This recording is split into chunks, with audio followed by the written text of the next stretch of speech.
on, guys? Hope you're all doing well. Welcome to another episode of Going the Distance, the podcast here. And today we have our second guest from the SEU men's soccer team, JJ, right here.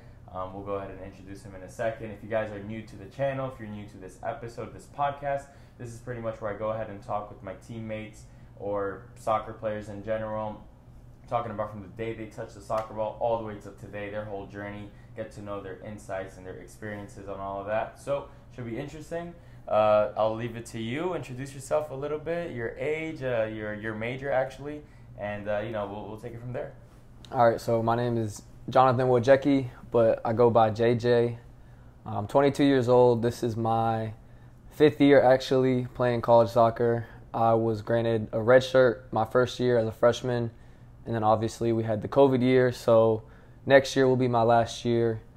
So right now I'm in my master's. I just finished my bachelor's degree in business administration, and now I'm working towards a master's in executive leadership. All right, that's cool. So, all right, and so let's start back now, man. Let's start from the beginning. Where were you born and raised?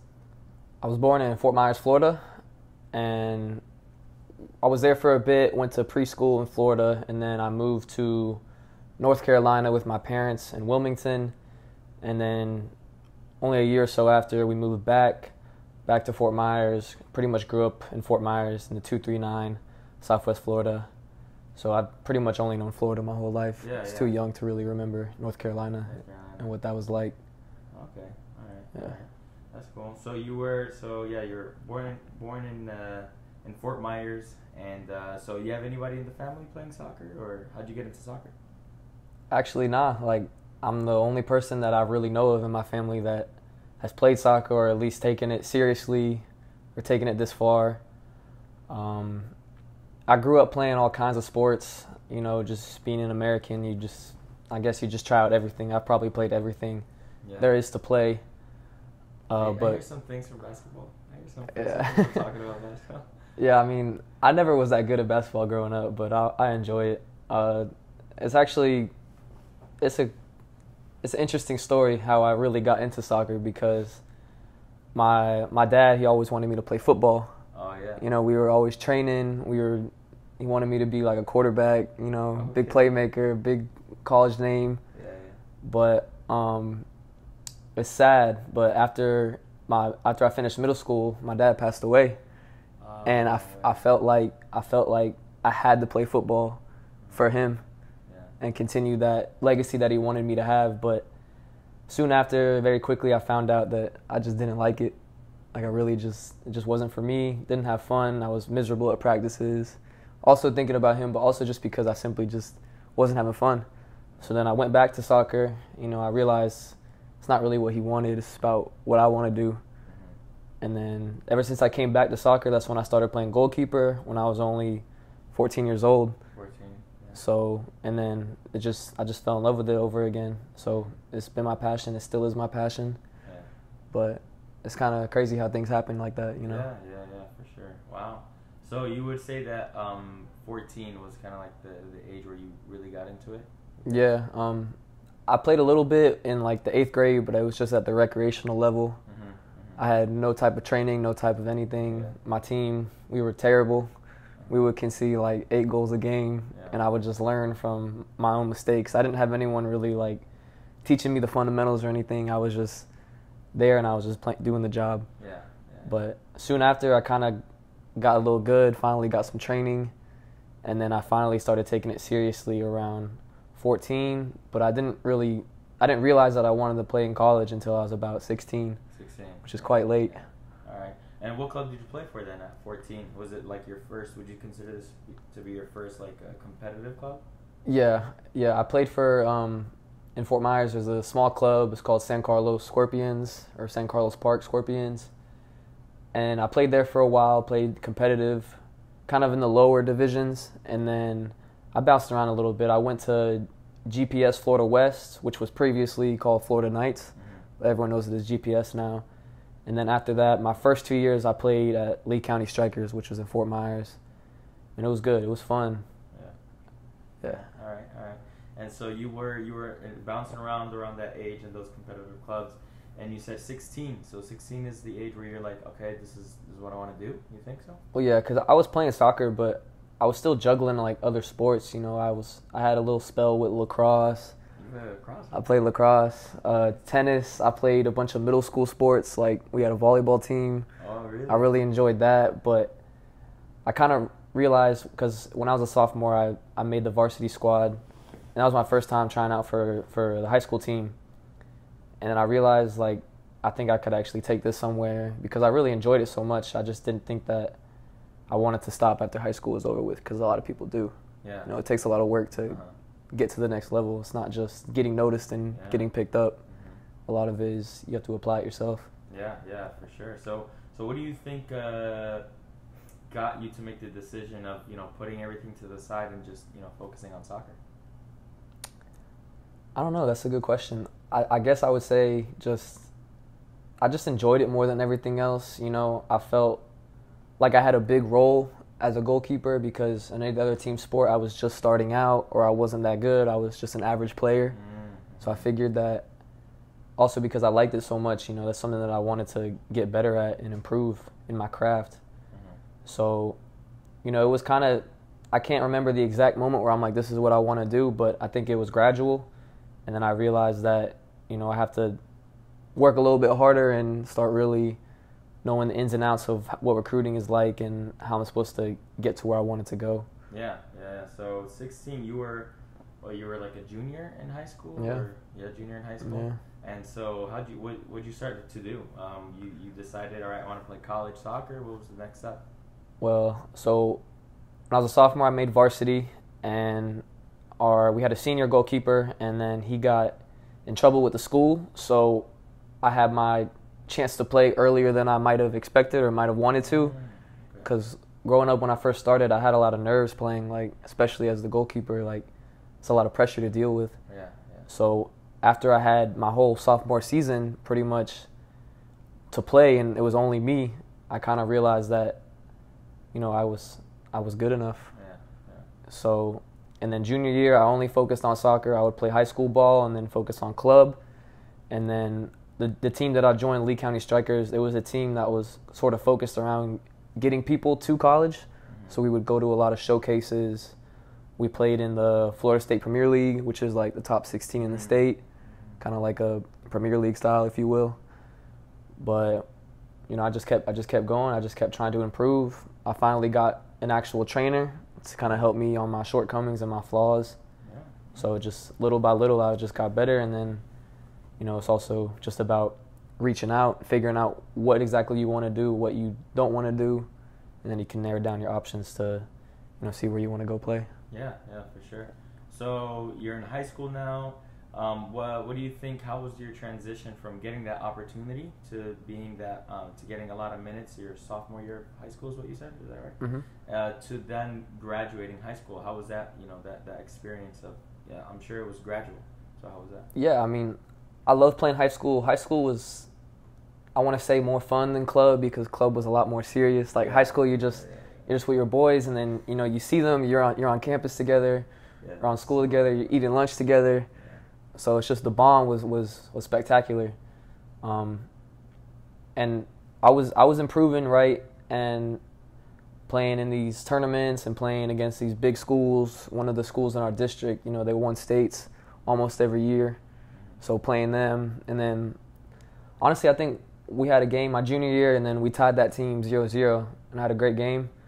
And I think that's kind of when I thought, like, maybe I could actually do this. Yeah. But from there up into my senior year, it kind of made me a bit nervous because, like, I learned that, there's so many people, like, out there that want to go play college, want to play for the next level. So it's like, what about me can I make different or seem above the rest, especially when I'm not playing for an academy or anything super high level, and I also started late. Most goalkeepers in college, they've been doing this all their life. So it was kind of just playing a bit of catch up. Yeah. I can relate to that for sure. So then, what would you say then? So now you're getting better, and I'm sure you're gaining knowledge from your coaches and everything. You're going through the whole high school experience. What do you think was your first contact, your first experience, your first conversation or something? Any connection you had with a college team? How was that? I guess my first indirect contact was when I was a junior. One of my buddies, he was a senior, and then he was the only one of that senior class that was getting recruited. So it just goes to show like how small the percentages of people that actually make it to the next level or want to make it to the next level. So I would always be so interested in like where he was at in his process. You know, every day I'd pass him in the halls. I'd be like, "Yo, what's going on? Like any news? Like, I know you're talking to this one school. Like, how's that going? What are you thinking?" And then he would just be so excited, and it kind of just made me excited. Yeah. But the first school that I actually got into contact with was my goalkeeper trainer's, one of his buddies. He played for Aldous and Broadus. I believe it's in West Virginia. I think it's a D2 NCAA, I'm not sure. But going from when I first started reaching out to coaches, it actually came very quickly. You know, I got a lot of emails back. Some of them were more generic than others. Mm-hmm. A lot of times they'll ask you to come to their ID camps. Yeah. And then sometimes, you know, obviously I thought like, oh, they want to see me play, like, but it's actually more of like, you know, a business. Yeah. You know, they hit up a lot of these kids that want to come play, and then here, come drop through $200 and then come play in front of us for 2 days. And then it seemed like a great opportunity, but more often than not, people don't really get their chances doing that. They get chances actually being seen play in actual games. Yeah, that's true. Mm-hmm. That's true. So then what? So you now have this, you know, this friend of yours. You're getting in touch with him all the time, and so where did you end up? You said you weren't sure about the New Jersey team. You said. Well, yeah, that first school that ever contacted me was in West Virginia, and I thought it was just too far out of the way. Yeah. And then at the time, you know, because it was still early in my recruiting process, I just thought I could do better. Mm-hmm. You know, I was a little, because I had a lot of success in high school and club. You know, I kind of thought I was that guy. Yeah, you know, good. I was pretty big-headed. Mm-hmm. You know, I only had eyes to go Division I. Yeah. And then it took me some time to realize that maybe that's not the best for everybody, because even though I had a few Division I looks, my trainer, he told me that I think that getting minutes and getting on the field and getting game experience is more important than just being in a program that, you know, is recognizable to others. Yeah, that's true, exactly. And so you're in Fort Myers and everything was done. Did you end up working with a like an agency or through some kind of connection, or did you do everything on your own? No, I did everything on my own. That's good. I made my own highlight video. I would reach out to coaches and see if they were going to be showing up at tournaments such as IMG and Castle, a couple of different showcases. But I think the hardest thing for me to do was making that video for myself. I had my mom come out here with one of the flip cameras and film all my games. Classic. I would try to give her like advice on how she could film it better, because sometimes it'd be too far away or she would zoom in too much. Yeah. Like one time there was a penalty kick and she didn't even film the shooter. It was just me in the goal stopping a shot. So it's like that could be a warm up or anything. Yeah. So, but once I finally got a decent amount of footage, I made my first highlight tape, and then a couple months later I made another one, and then I made another one. And that's pretty much all I went by to get interest from coaches was, here, look at what I can do. I tried to include everything, all aspects of being a goalkeeper. So it was interesting, to say the least. Yeah, for sure. So then where was your first school? Because I know this is not your first school. Right, so the first school I went to was Chowan University. It's in North Carolina. It's a NCAA Division II, and it's a really good program, English coach. And the friend that I actually talked to you about earlier, that's where he went. Okay. So actually I had a couple looks, and like I said, I was kind of big-headed. I wanted to go Division I. So when I got looks from all these NAIA programs and Division II programs, Division III programs, I kind of just like brushed them off. Because I was getting a few Division I looks. I would actually be speaking to the coaches like on the phone. And then I wanted to go to Winthrop in South Carolina. It's a Division I. And I pretty much like crossed everybody else out, because I went on a visit over there They told me, like, yeah, everything looks good, like, we want to have you here. And then I pretty much told everyone else to get gone, you know, because I wanted to go there, and then it didn't work out at the last minute. Yeah. They told me, like, a few weeks later that they couldn't have me anymore. Yeah. So at this point, it was already, like, summer. Like, I already graduated high school. Tough, And it was my own mistake because, you know, I should have kept my options as wide open as I could. And the thing is, I had spoken to that school before, Chowan, but I ignored them because I was looking at better schools and I had a bigger plan in my head. So I reached back out to them because I had another friend on my club team who also committed to that school. So it was 2 friends of mine that were already in the program that they could vouch for me and tell them. Was Dylan one pick of them up. by any chance? Dylan came later on. He transferred in later on. So as a freshman class, I had my buddy Trevin and then the older friend of mine, Nason. So it was also easier, you know, making the transition from high school to college because I know a lot of players that show up to this program and they don't know anybody, and it's a bit nerve-wracking. Yeah. So having 2 friends of mine that I already were close with made it a lot easier to kind of get accompanied to the level and, you know, the new environment.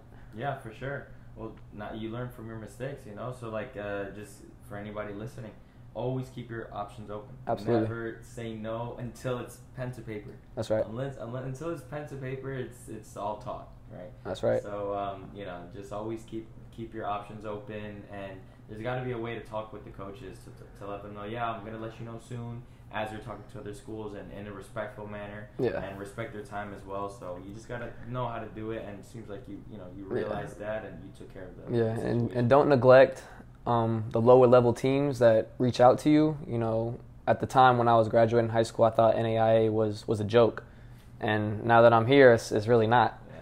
So don't brush off the Division 2s, Division 3s, the JUCOs. Another thing is JUCO is something I really should have considered because since it's a 2-year program, you're gonna get minutes, and they're gonna help you. Like, they're designed to help you move on and go somewhere else. Because transferring can be difficult, especially if you're meant to stay there for your whole time. And on your own, completely. Yeah. That's tough. So, all right. So then, talk to me through that process of now. Okay, you're in a college team, and luckily for you, not a lot of players get this opportunity, but luckily for you, you already have 2 buddies on the team. How is that process of when it comes down to minutes, when it comes down to the whole experience, the preseason, everything? Yeah, it was a big change.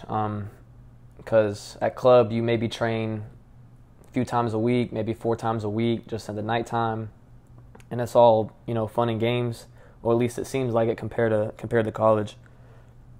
Preseason was rough. You know, you're out there 2-3 times a day in the heat.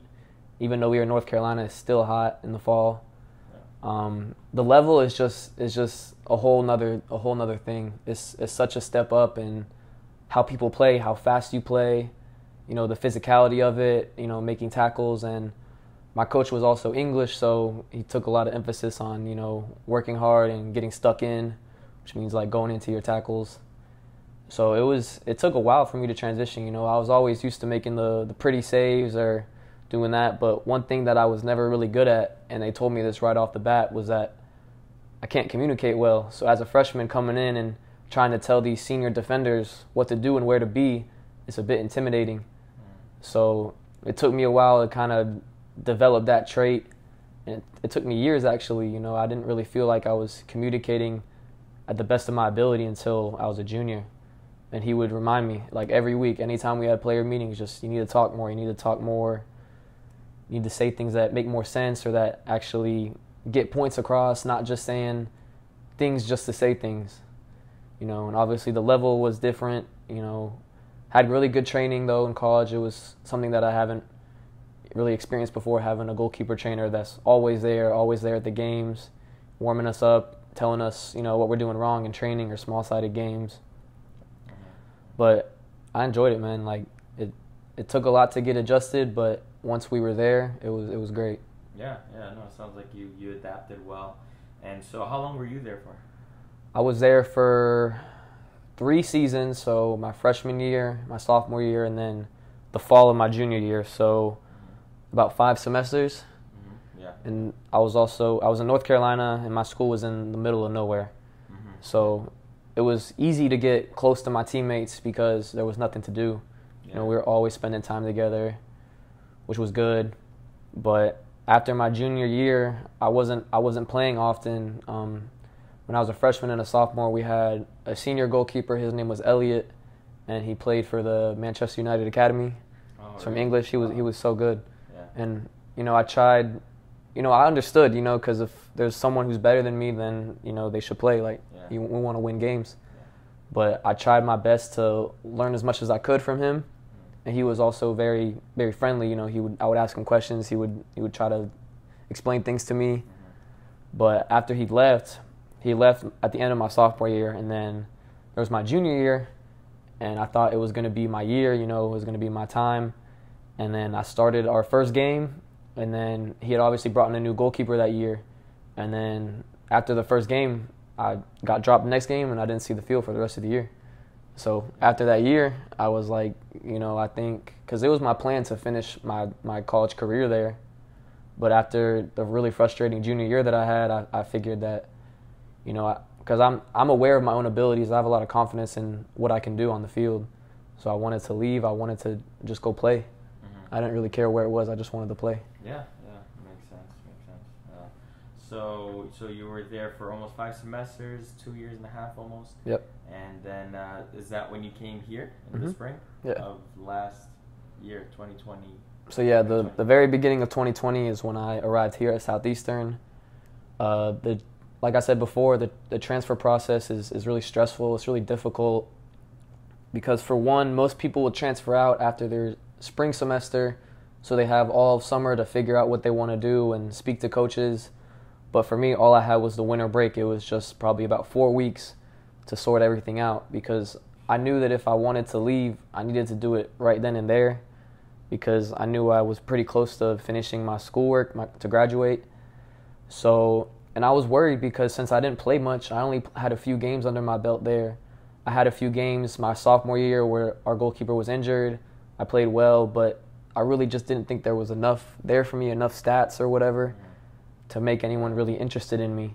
So I kind of had to depend on, the words of my coach, because when they will call my coach, if he doesn't say, he's like, oh, he's just okay, then I was just worried that no one would be interested in me. So I was actually, kind of prepared to just be done, because I was spending a lot of money over there. It was a private school. I was far away from home.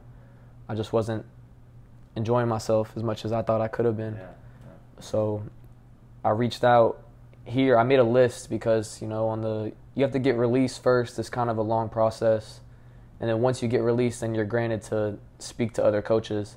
So I made a list. I wanted to be back in Florida because I'm from here.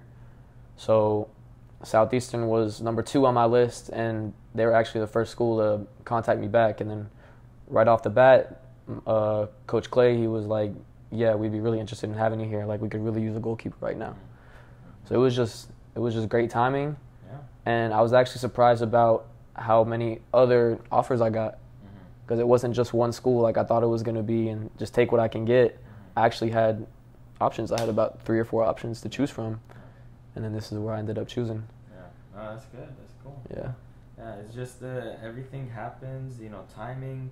You got to look for your opportunities. As simple as that. You just got to look for them. Absolutely. Mm-hmm. So now you've been here almost 2 years now, going into the spring. Yeah, 2 years. a year and a half.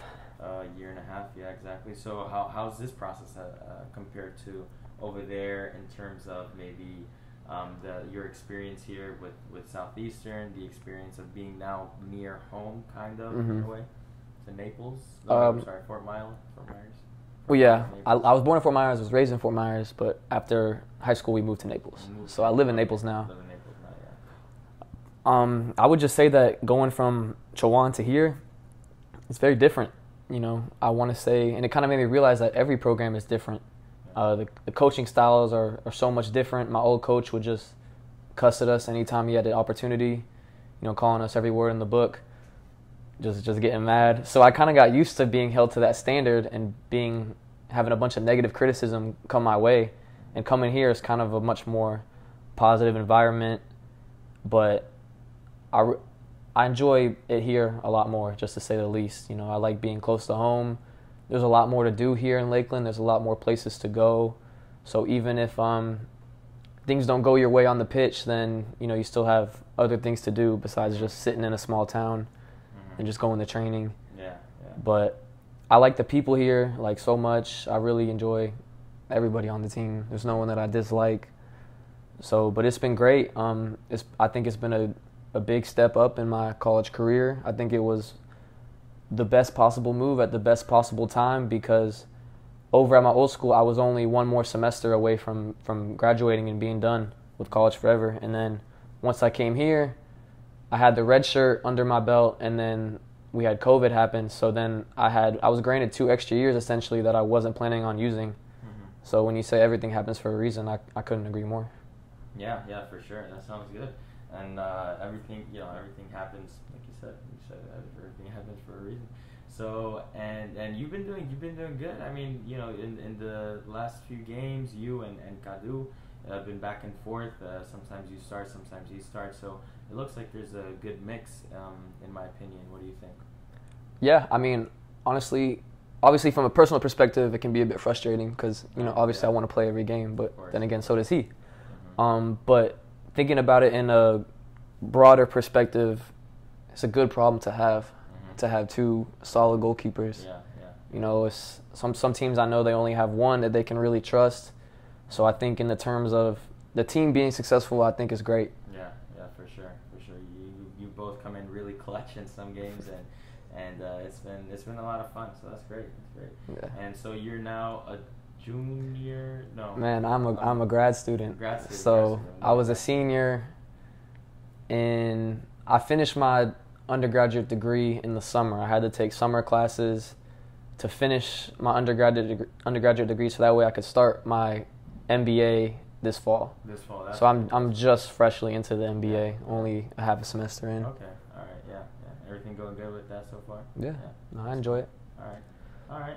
Well, that's your story, man. That's your story. Pretty much since you started all the way till now. It's a pretty interesting story. I'm sure a lot of content here that you guys can take, a lot of experiences, trials, difficulties that JJ went through. So take that into consideration. If you're in high school right now thinking about college, don't think it's some, you know, Mickey Mouse job. It's a serious commitment to have. So we definitely learned a lot on this episode with JJ. Hope you guys enjoyed the video. Stay tuned for more episodes. We'll see who comes up next. And JJ, once again, I appreciate it. But before we close out, we'll go ahead and talk about just 3 quick questions right here. First of all, the highest moment of your soccer career. What do you think that is? Your best moment, a moment you're going to have in your heart for the rest of your life. That's a great question. I guess I would say, I mean, I had like moments in high school that, you know, were fun. Like I scored a goal in high school. Oh, really? But like, you know, that's kind of just like, it's not that serious. You know, the level's not too high. So the moment that I'm most proud of, I would say, is last year when we had the conference tournament and then I got the chance to play. And obviously at my other schools, I was always on the bench for the conference tournament. Yeah. So just having that opportunity to actually, you know, have a big responsibility, and then we ended up winning 3-0. I think that was my best game I've ever played because it was such a high level, and then I made a couple of saves. You know, I was doing good in the air, and what always makes me happy is having a complete game, you know, keeping a clean sheet, having a big role in the win. So I'd say that's probably my proudest moment, but I don't think that's the best moment I can have. You know, I've never actually won like a legitimate trophy. I've won, you know, little trophies in club or whatever when I was growing up, but I never won a district title, never won a conference championship. Yeah. So once that happens, and I'm really hoping it will happen, that'll replace the old moment. It's got to happen this season. We'll see. Season's not over. No. So on the other hand, what would be your lowest moment? What do you think? Trial, tribulation, a difficulty, what do you think? Yeah, so obviously being a goalkeeper, it's a lot of pressure to deal with, and mentally it can be really exhausting, especially when you make a mistake. And so when I was a senior in high school, we went over to a showcase in Castle, which was in North Carolina. It's this huge showcase, a bunch of coaches come out, I had several coaches coming out to watch me play. So it was a 3-game tournament. The first game, we won 1-0, and I played one of my best games. And then the next game, at the end of the match, we were up, I think 2-1, and then I let the ball go through my legs. Like, really shocking mistake. And then obviously I was really down in the dumps. Like, I was just like, man, like, how could I do that? Like, I was just so psychologically just not in the right place. And you know how the tournaments go, you have a game the next day. Yeah. So I played the next day at 8 o'clock in the morning. We were up 1-0, last moment of the game, and I dropped the cross, and they scored. Oh. So I made 2 huge mistakes in a span of about 12 hours. Yeah. And after that, you know, driving home from North Carolina, it was just like the worst thing. I could not stop thinking about what I did, how much the team was like affected by my mistakes. Yeah. But it was awful, man. And I felt like the next few weeks of after that happened, I was just like, I was playing terrible. Mentally, I was like, oh man, I just can't make another mistake. Like, what if I make another mistake? So it's just like, psychologically, it was probably the worst thing I had to go through, soccer-wise. Yeah. But I think as time has went on, I think that experience actually really helped me, because whenever I make a mistake now, it's kind of just, I have the mindset of like, all right, you know, whatever is done is done.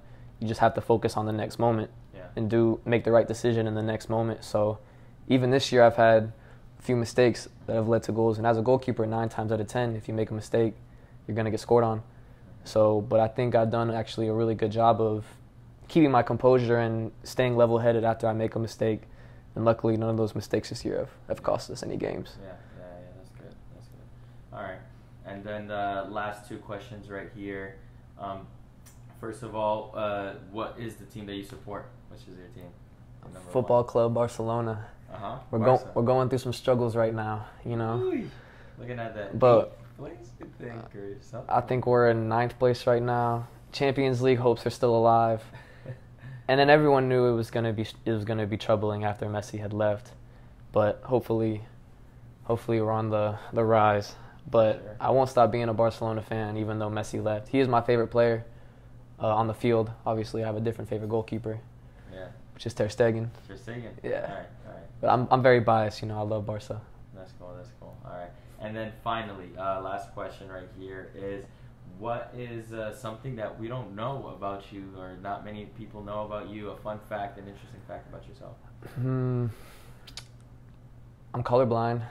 Oh, really? That's one. Sometimes in training, like, you know, we'll wear pennies, like green and yellow pennies, and I won't even know what's going on. No I just pretend like I do. Wow. And I remember... You're pretending pretty good. Yeah, I remember one time when I was playing in high school, or in club, my team was green and the other team was red, and we had the exact same kit, the same Adidas kit, the same socks. Yeah. We were playing under the lights. I didn't know what was going on. Wow. But I just had to look at my players like, okay, obviously I know him, he's on my team. Wow. But just like watching the ball go around in the middle, it was a bit challenging. Yeah. But you don't want to. I don't know. I didn't want to tell my teammates that I was struggling to see who was on my team, because then that would probably make everybody nervous. Yeah.